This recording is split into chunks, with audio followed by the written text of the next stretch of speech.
Hello friends, मैं आजाद sir आपका अपना यूट्यूब चैनल आर्ट्स बाय आजाद सर में स्वागत है। जैसा कि दोस्तों आपने देखा होगा कि हमने क्लास 12 के लिए पॉलिटिकल साइंस के पहला चैप्टर जिसका नाम था दो ध्रुवीयता का अंत, उससे रिलेटेड जो है हमने 35 MCQ अपने यूट्यूब चैनल पे डाल रखा है और निश्चित तौर पे आप उसे देखे होंगे जो आपके लाभदायक रहा होगा।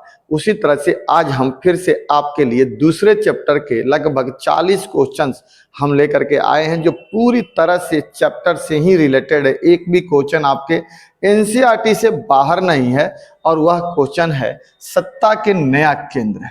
ठीक है, सत्ता का नया केंद्र चैप्टर का नाम है और इस सत्ते के नया केंद्र में हम लोग दो बातों को पढ़ते हैं। एक तो हम देश को पढ़ते हैं कि सत्ता के नया केंद्र के रूप में देश कौन उभर हुए, और दूसरा कौन, उसमें तो कुछ संगठन उभर करके आए थे जैसे यूरोपीय यूनियन और आसियान। पहले हम लोगों को सार्क भी पढ़ना होता था और ब्रिक्स भी पढ़ना था, लेकिन सार्क और ब्रिक्स फिलहाल सिलेबस से आपको हटा दिया गया है। तो अभी इस साल तो कम से कम दो ही संगठन आपको पढ़ना है, एक यूरोपीय यूनियन और दूसरा आसियान। ठीक है, तो इसी दोनों को मिला करके एक नए देश हैं जिसमें हम साउथ कोरिया, जापान, चीन के बारे में, भारत के बारे में पढ़ते हैं जो नया राष्ट्र उभर करके आ रहा है, और एक हम संगठन पढ़ेंगे। तो इसी से रिलेटेड हम 41 क्वेश्चन दोस्तों आपको लेकर के आए हैं और ये सारे क्वेश्चन एनसीईआरटी से है। सबसे पहला क्वेश्चन हम देखते हैं क्या है। कह रहा है कि निम्न कथन के कौन सा कथन असत्य है, इसमें से कौन असत्य कौन सा है, यानी गलत कौन सा है। कह रहा है कि आसियान की स्थापना 5 देशों ने मिलकर की थी। ये बिल्कुल बात सही है कि आसियान की स्थापना 1967 में 5 देश ने मिलकर के ही किया था। ठीक है, पहली बात सही है। और पूछ रहा है क्या, गलत पूछ रहा है। वर्तमान में इसकी सदस्य संख्या 10 है, बिल्कुल ये भी बात सही है। शुरू में 5 थे, लेकिन शुरू में कितने थे, 5, फिर बाद में 5 जुड़ गए और वर्तमान में कितने हैं, 10 हैं।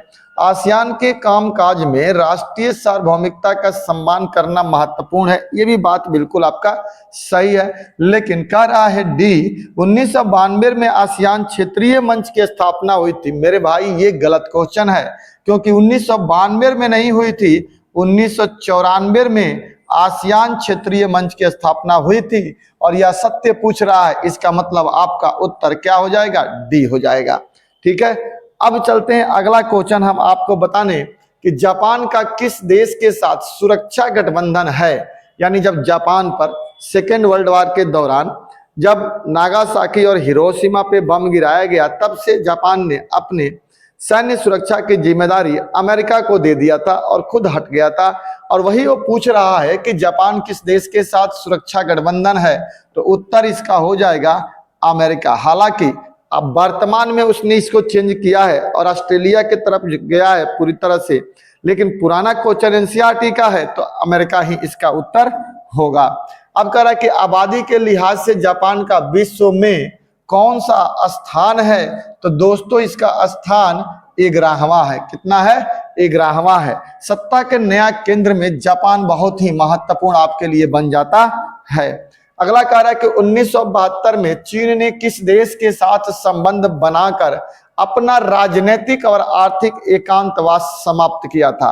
तो देखिए 1949 में चीन को आजादी मिलती है। कौन सी आजादी, साम्यवादी क्रांति जब होती है तो पूंजीवाद से उसे आजादी मिलती है। और 1949 से लेकर के 1972 तक यह जो चीन होता है वो साम्यवादी व्यवस्था को लेकर के चलता है, साम्यवादी व्यवस्था को लेकर चलता है। ऐसे में आबादी भी बढ़ती है, जन कल्याण का काम भी होता है, लेकिन उद्योग और धंधे उसके कम पड़ जाते हैं। 72 में दिक्कत आ जाती है और 72 में रूस का साथ छोड़ करके, यानी साम्यवादी व्यवस्था का साथ छोड़ करके चीन किसके साथ जाके खड़ा होता है, पूंजीवादी देश अमेरिका के साथ खड़ा होता है। इसी को कहते हैं कि राजनीतिक और आर्थिक एकांतवास को समाप्त किया।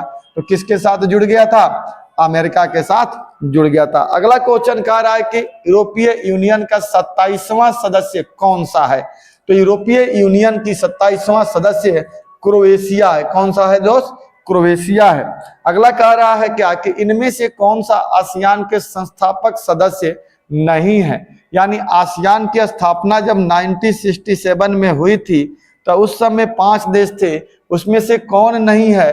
तो मेरे भाई इसका उत्तर ए हो जाएगा, वियतनाम इसका संस्थापक सदस्य नहीं है। अगला क्वेश्चन कह रहा है कि यूरोपीय संघ की स्थापना कब हुई थी? तो देखिए, यूरोपीय संघ का नाम यूरोपीय संघ 1993 में पड़ा था, तो इसीलिए हम यूरोपीय संघ की बात करते हैं कि यूरोपीय संघ की स्थापना 1993 में हुई थी। अगला कह रहा है कि यूरोपीय आर्थिक सहयोग संगठन की स्थापना कब हुई थी? तो इसकी स्थापना 1948 में मार्शल योजना के तहत की गई थी। किसके तहत? मार्शल योजना के तहत की गई थी। ठीक है दोस्तों, मार्शल योजना एक प्रकार की ऐसी योजना थी जो सेकेंड वर्ल्ड वॉर के बाद पश्चिमी जर्मनी में जो आर्थिक स्थिति खराब हुई थी पश्चिमी यूरोप में, उसको सुधारने के लिए अमेरिका का विदेश मंत्री जो थे मार्शल, उन्हीं ने एक योजना यहाँ पे चलाई थी, उसी को मार्शल योजना कहते हैं। और उसी के तहत 1948 में यूरोपीय आर्थिक सहयोग संगठन की स्थापना की गई थी और आगे उससे मदद किया गया था। अगला क्वेश्चन कह रहा है कि निम्नलिखित में कौन आसियान का सदस्य है? यानी जो आसियान देश है उसका सदस्य कौन है? भारत नहीं है, पाकिस्तान नहीं है, चीन नहीं है, मेरे भाई इंडोनेशिया इसका उत्तर है। ठीक है, अगला क्वेश्चन क्या कह रहा है? भारत के किस राज्य को नेफा कहा जाता है? तो भारत के राज्य अरुणाचल प्रदेश को हम नेफा के नाम से, पहले इसे हम क्या कहते थे? नेफा कहते थे। क्या बोलते थे? नेफा, नॉर्थ ईस्ट फ्रंटियर एजेंसी के नाम से हम इसे जानते थे। किसको? अरुणाचल प्रदेश को। अगला क्वेश्चन कह रहा है कि यूरोपीय संघ के सदस्यों को किस कोटि में रखा जाता है? तो इसका उत्तर सी हो जाएगा, परराष्ट्र राज्य, यानी इसे एक हम अधिराष्ट्र की संज्ञा कहते हैं। अगला क्वेश्चन कह रहा है कि 1957 में अपनी स्थापना के समय यूरोपीय संघ का नाम क्या था? तो आर्थिक समुदाय था। ठीक है, उत्तर क्या हो जाएगा? आर्थिक समुदाय। अगला क्वेश्चन कह रहा है कि किस प्रधानमंत्री ने भारत के चीन के साथ टूटे संबंधों को सुधारने का कदम उठाया था? तो उसका नाम था राजीव गांधी।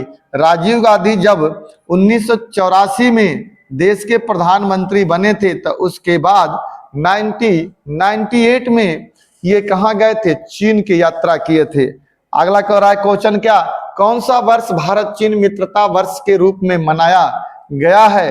तो हम 1954 को जब पंचशील समझौता हुआ था उसे ही हम मित्रता के रूप में मनाते हैं। अगला कह रहा है कि आसियान की स्थापना कब हुई? पीछे हमने चर्चा किया था कि आसियान की स्थापना 1967 में हुई थी, अगस्त के महीने में। अगला क्वेश्चन कह रहा है दक्षिण पूर्व एशियाई राष्ट्रों का संगठन का संक्षिप्त नाम क्या है? तो इसी दक्षिण पूर्व एशियाई राष्ट्रों के संगठन को हम संक्षिप्त में ए यानी आसियान कहते हैं। आसियान कहते हैं, ASEAN, association of south east Asia nation कहते हैं। ठीक है दोस्तों, अगला क्वेश्चन कह रहा है कि आसियान में कितने सदस्य हैं? वर्तमान में कितने हैं? तो आसियान में कुल 10 सदस्य अभी वर्तमान में हैं। अगला क्वेश्चन कह रहा है कि साउथ कोरिया OECD का सदस्य कब बना था? तो 1996 में यह इसका सदस्य बन गया था। अगला क्वेश्चन कह रहा है कि जापान OECD का सदस्य कब बना था? तो 1964 में इसका ये सदस्य बन गया था। इसी का सदस्य बनने के बाद जापान बहुत तेजी से तरक्की कर गया था। ये एक आर्थिक संगठन है। एशिया का कौन सा देश है जो G7 समूह का सदस्य है?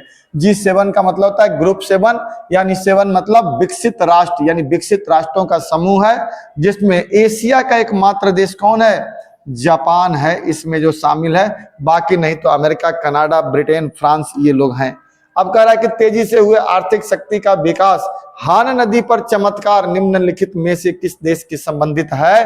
तो इसका उत्तर आपको हो जाएगा दक्षिण कोरिया। क्या हो जाएगा? दक्षिण कोरिया। ये आपके एग्जाम में मिड टर्म में पूछ चुका है। ठीक है दोस्तों, इसलिए इसको याद रखिएगा। अगला क्वेश्चन कह रहा है कि आसियान शैली द्वारा किस देश के टकराव को समाप्त किया है? तो उसने कंबोडिया के देश के टकराव को समाप्त कर दिया है।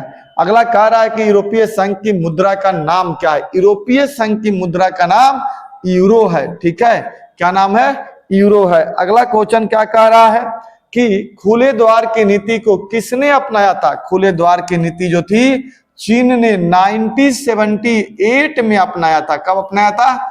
1978 में अपनाया था। अगला कह रहा है कि यूरोपीय संघ के झंडे में कितने सितारे हैं? यूरोपीय संघ के झंडे में 12 सितारे हैं, जो किस कलर के हैं? गोल्डन कलर के हैं, जिसमें स्टार हैं। क्या है? स्टार जो है, ये स्टार है जो गोल्डन कलर का है और 12 गो है इसका। अगला क्वेश्चन कह रहा है कि एशिया का वह कौन सा देश है जिसके मुद्रा का नाम येन है? तो जापान है जिसके मुद्रा का नाम येन है। ठीक है। अगला कह रहा है कि चीन ने भारत पर कब आक्रमण किया था? तो चीन ने भारत पर 1962 में आक्रमण किया था। अगला क्वेश्चन कहा जा रहा है कि सैन्य व्यय के लिहाज से विश्व में साउथ कोरिया का कौन सा स्थान है? 12वां स्थान है। अगला क्वेश्चन कह रहा है कि भारत चीन के मध्य कब तिब्बत विवाद हुआ था? तो भारत और चीन के बीच में तिब्बत विवाद 1959 में हुआ था, जब वहां से हमारे यहाँ दलाई लामा आए थे। अब अगला क्वेश्चन है कि हिंदी चीनी भाई भाई का नारा कब दिया गया था? तो पंचशील समझौता के समय दिया गया था, 1954 से लेके 55 के बीच में। 1954 में ही भारत और चीन के बीच में एक समझौता हुआ था, जिसे हम पंचशील का समझौता कहते हैं। पंचशील का समझौता कहते हैं। ठीक है दोस्तों, क्या बोलते हैं? पंचशील का समझौता कहते हैं। अगला क्वेश्चन कह रहा है कि यूरो क्या है? सार्क देशों की मुद्रा है, पाकिस्तान की नई मुद्रा है, यूरोपीय संघ के सदस्यों की मुद्रा है। उत्तर क्या हो जाएगा? यूरोपीय संघ के सदस्यों की मुद्रा है। अगला क्वेश्चन कह रहा है कि मार्शल योजना कब तैयार किया गया था? तो मार्शल योजना 1948 में तैयार किया गया था। कब किया गया था? 1948 में तैयार किया गया था। निम्नलिखित में से किस देश में कृषि निजीकरण की नीति अपनाई थी? चीन ने कृषि निजीकरण की नीति 1981 से 82 के बीच में उसने अपनाया था। अगला क्वेश्चन कह रहा है कि रूस ने क्रीमिया पर किस वर्ष आक्रमण किया था? 2014 में रूस ने क्रीमिया पर आक्रमण किया था। अगला क्वेश्चन कह रहा है कि आसियान को मुक्त व्यापार क्षेत्र बनाने का निर्णय कब लिया गया था? 1995 में लिया गया था। अगला क्वेश्चन है, वर्तमान में तिब्बत है क्या भारत का हिस्सा है, क्या चीन का हिस्सा है, एक स्वतंत्र प्रदेश है, बफर राज्य? नहीं, तिब्बत पर कब्जा अभी किसका है? चीन का है।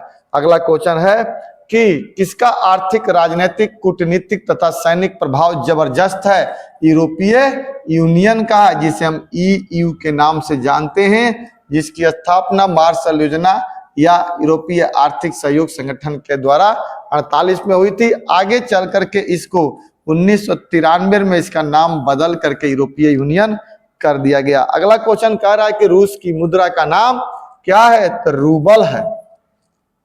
अगला क्वेश्चन है कि आसियान का मुख्यालय कहाँ है? तो आसियान का मुख्यालय जकार्ता में पड़ता है। कहाँ पड़ता है? जकार्ता, जो इंडोनेशिया की राजधानी है। आसियान के झंडे में कितनी धान की बालियां हैं? तो आसियान के झंडे में 10 धान की बालियां हैं, क्योंकि आसियान में 10 देश हैं, इसीलिए 10 बालियां जो हैं एकता का प्रतीक यहाँ पर माना जाता है। अगला क्वेश्चन है मेरे भाई, दक्षिण कोरिया की राजधानी क्या है? सियोल है। दक्षिण कोरिया की राजधानी क्या है? सियोल है। हमने दक्षिण कोरिया और जापान को इसलिए कहा कि सत्ता के नया केंद्र में इसे नया नया ऐड किया गया। इस प्रकार दोस्तों, इस चैप्टर से हमने टोटल आपको कितना 41 क्वेश्चन लाए, जो पूरी तरह से NCERT पर है। अगर इसको आप बना लेते हैं तो निश्चित तौर पे आप यहाँ से 5 से 6 क्वेश्चन आसानी से सही कर सकते हैं। तो दोस्तों, अगर वीडियो अच्छा लगे तो लाइक, शेयर, सब्सक्राइब जरूर करिएगा। जय हिंद, जय भारत।